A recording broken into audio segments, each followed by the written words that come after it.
Welcome to Saturday versus Sunday. I'm John Barber, and we're going to cover the Nebraska-Cincinnati game that just ended.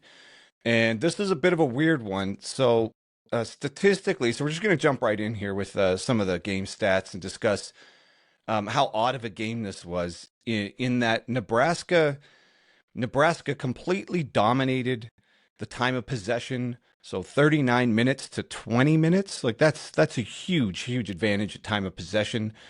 First downs, 23 to 16. Their third down efficiency, 10 of 18, whereas Cincinnati was only 3 of 10.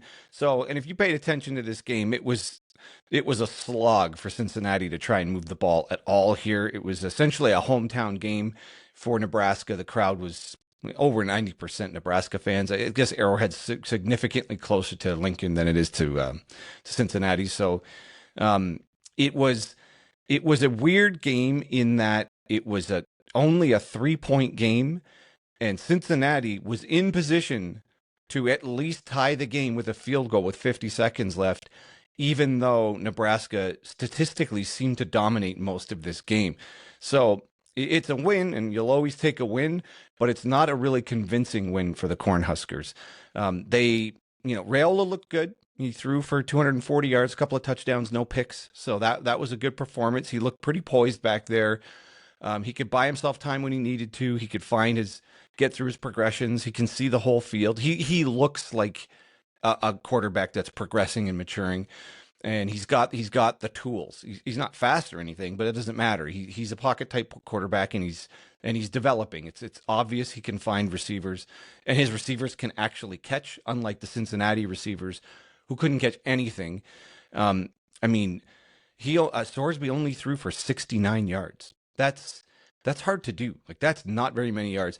And when first of all, his receivers weren't really getting open, and when they did get open, they couldn't catch the ball. Oddly, though, Nebraska never managed to sack Sworsby in this game, whereas Cincinnati managed to sack Raiola, I think, 3 times. And so that's kind of a strange one. And then the other really strange statistic here is Cincinnati ran for 202 yards. So, and a lot of that was out of necessity since they couldn't get anything through the air. But Sworsby ran for, I don't know, almost 100 yards here. So that was the only way they could actually move the ball. And yeah, Sworsby had 13 carries for 96 yards and 2 TDs. I actually think Cincinnati's coaching staff didn't accept the fact that they just couldn't pass the ball until too late in the game, and in the fourth quarter they just really let Sworsby go.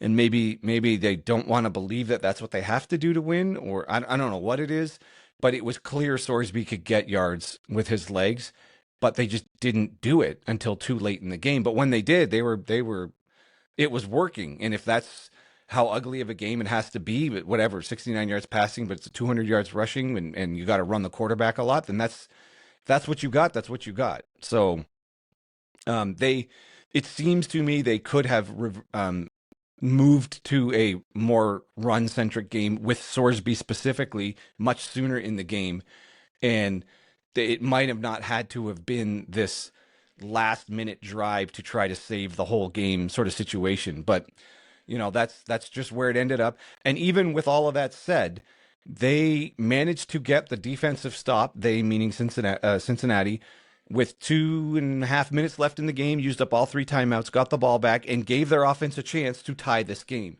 And on that drive, it was a pass interference penalty that kept that drive alive on a fourth down. So it wasn't, I mean, yes, their receivers caught a couple of passes, but they still needed to rely on things like pass interference to keep the drive alive. And once they actually made it to field goal range with about 50 seconds left, Sworsby inexplicably goes for a 30-yard touchdown pass in the corner of the end zone. He doesn't see the safety at all. And the safety, I don't want to say easily, but that pass had 0 chance. He threw it on the inside shoulder. It had to be on the outside shoulder, so it was not a well-positioned pass at all. And he clearly had no idea that safety was there, and the receiver had 0 chance. The safety picked it off pretty cleanly, and that sealed the game for Nebraska. But with that said, this game was too for how dominant of a performance it seemed to be. especially from time of possession. Also, Cincinnati turned the ball over twice. Obviously, one of them was the game-ending interception, and they lost a fumble. Nebraska played a clean game as far as turnovers, no picks, no fumbles, and it shouldn't, as dominant as it felt by Nebraska for stretches of that game. It still could have gone to overtime. It easily gone to overtime if Cincinnati just took care of the ball, or specifically Sworsby took care of the ball at the end on that final drive and just positioned themselves for a field goal to go to overtime. That doesn't mean Cincinnati's going to win in overtime or anything, but it's, I mean, Nebraska gets the win, but boys, there are a lot of work to do here. And one of the concerning things is giving up 200 yards rushing. You never, that's just a lot of yards rushing. I understand that, again, they only give up 69 passing. Such a weird stat line there. You would think if you could hold a team to 69 yards passing, you would dominate this game more, especially winning the turnover battle to nothing. So maybe it speaks to a little bit of Nebraska's weakness on offense. I mean, 240 yards passing, 2 TDs is good. 100 yards rushing is, 340 yards isn't, it's not shooting the lights out by any means, but that's a somewhat of a balanced game. At least they could get over 100 yards rushing, but there's plenty of work to do here. I don't know that when they start heading into Big Ten play, they're going to be too thrilled about this outing. So what can we say about both of these teams are these teams really just a field goal apart in talent, in skill level, in coaching? Like, is this really this close of a battle? Maybe it is. Maybe Cincinnati and Nebraska are about the same, because by the end of this game, it could have easily been going into overtime, even as poorly as Cincinnati played, at least in the passing game. So it's a bit of a strange one. Cincinnati fans can look at this thinking, man, they let this one get away. They relied on or resorted to Sworsby running the ball far too late in the game. They had 2 turnovers. Nebraska had no turnovers, so they did shoot themselves in the foot in a couple of ways here. They got to Raiola. They did get pressure on Raiola. So there's positives from Cincinnati, but holy smokes, is that passing game needs some work. That is 13 of 25, 69. That is terrible. That is just terrible.